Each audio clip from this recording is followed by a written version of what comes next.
Telangana secretariat లో సరస్వతి నది పుష్కరాల వెబ్సైట్ యాప్ వాల్ పోస్టర్ ని మంత్రులు శ్రీధర్ బాబు కొండా సురేఖ రిలీజ్ చేశారు. కాళేశ్వరంలో 35 కోట్లతో వసతులు కల్పిస్తామని శ్రీధర్ బాబు తెలిపారు.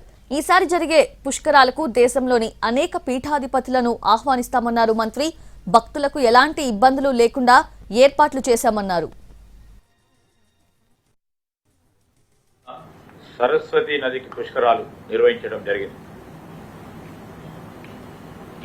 ఈసారి కూడా మాకు అదృష్టం, మరొక మారు మా ప్రభుత్వం ఈ సరస్వతి పుష్కరాలను మరి ముఖ్యమంత్రి గారి ఆధ్వర్యంలో, మా దేవాదాయ శాఖ మంత్రి కొండా సురేఖ గారి ఆధ్వర్యంలో సరస్వతి పుష్కరాలు నిర్వహించబడతాయి.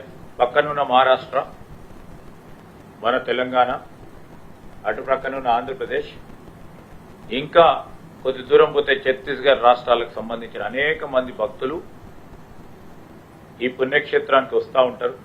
ఈ పుష్కరాల్లో మరి స్నానాలు చేయడానికి, పూజలు చేయడానికి ప్రతిరోజు 1,00,000 మంది వరకు కూడా వచ్చే అంచనా అధికారులు కూడా వేయటం జరిగింది.